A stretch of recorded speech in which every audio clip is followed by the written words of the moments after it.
What do you remember about that there? Of any of What, that? this photo?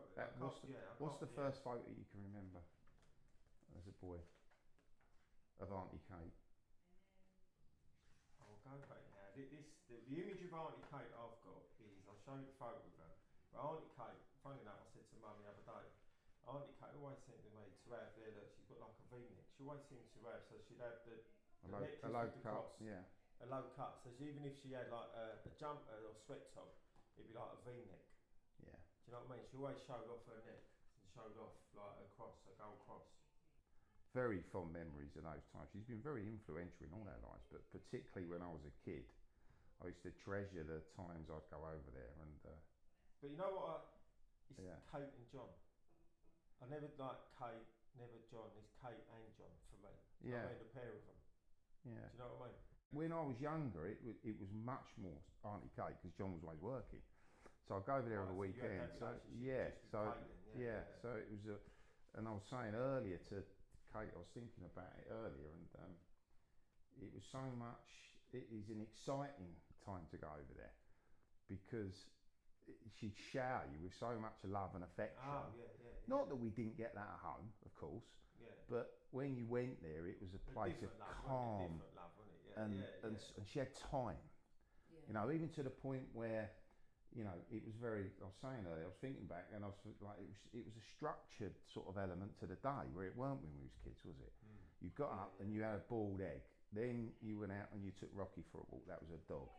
And John had gone to work, and then you'd have a bit of lunch, and afterwards, you know, it was always a big sandwich, heavily buttered sandwich, and then she'd always treat you with some ice cream, and then again we might take the dog out for a walk, and then there was this afternoon nap I used to have in my bedroom, and then, you know, so you had that relationship then with like that one-on-one. If I ever went there and stayed there, John wasn't working then. No. John was there. Yeah, I would only ever walk into a dentist with Auntie Kate. I wouldn't go to a dentist with anyone else. And and it was always a special occasion when I was a kid to go over there. You aren't holding your hand. Yeah. But then afterwards, see Uncle John afterwards, we'd then go where you live now, the Anchor, which is still there, the big black Anchor. And it was the times where kids weren't allowed in pubs. So I would sit outside on the Anchor, and Uncle John would come out, and I'd have a Coke. Yeah, and we'd all sit around. There was like benches and tables outside, and I'll be able to sit around. That is one of my earliest memories, earliest memories of the pair of them. But again, she was always happy and smiling.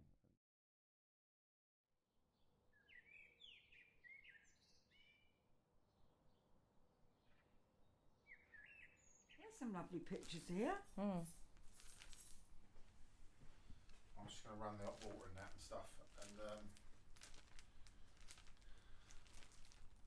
There's photos in there, Kate, if you want to look at them.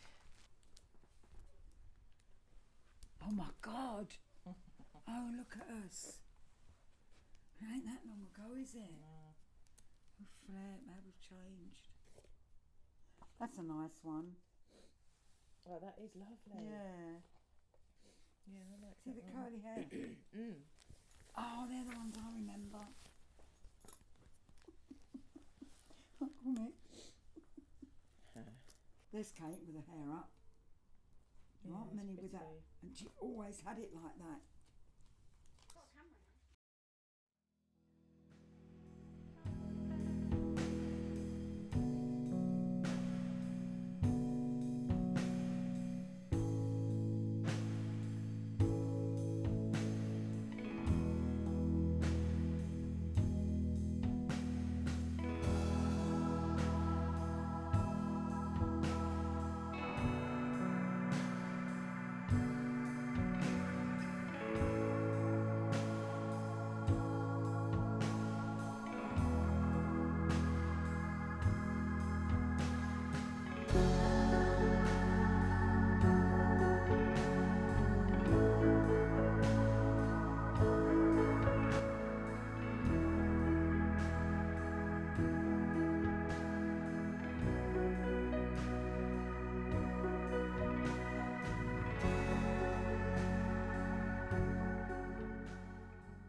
I must have been around 9 or 10.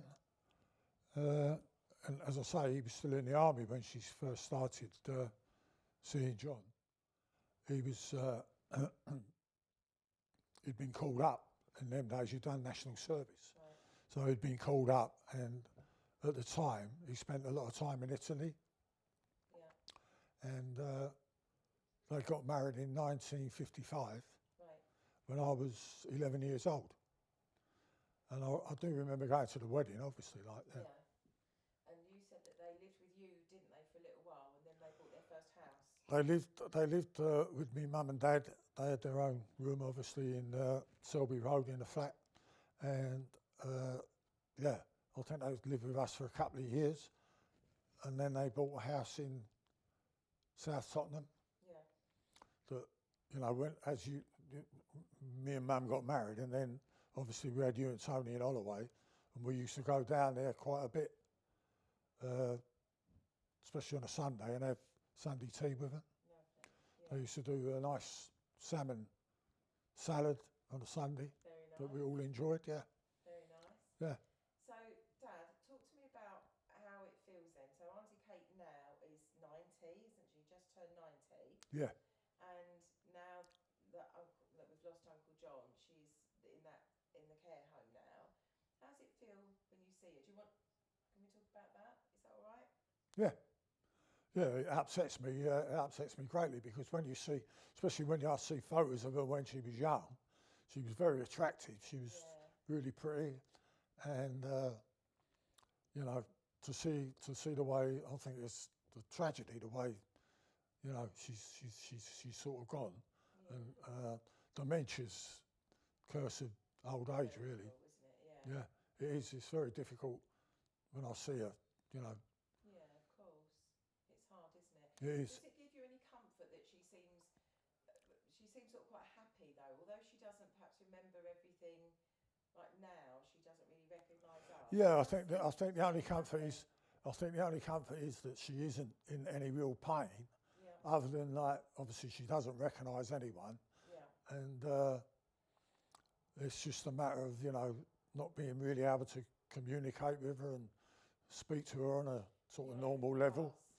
But other than that, no, she's not in any pain, and she seems quite happy in the home. Yeah, she seems cheerful. The people, she seems cheerful enough.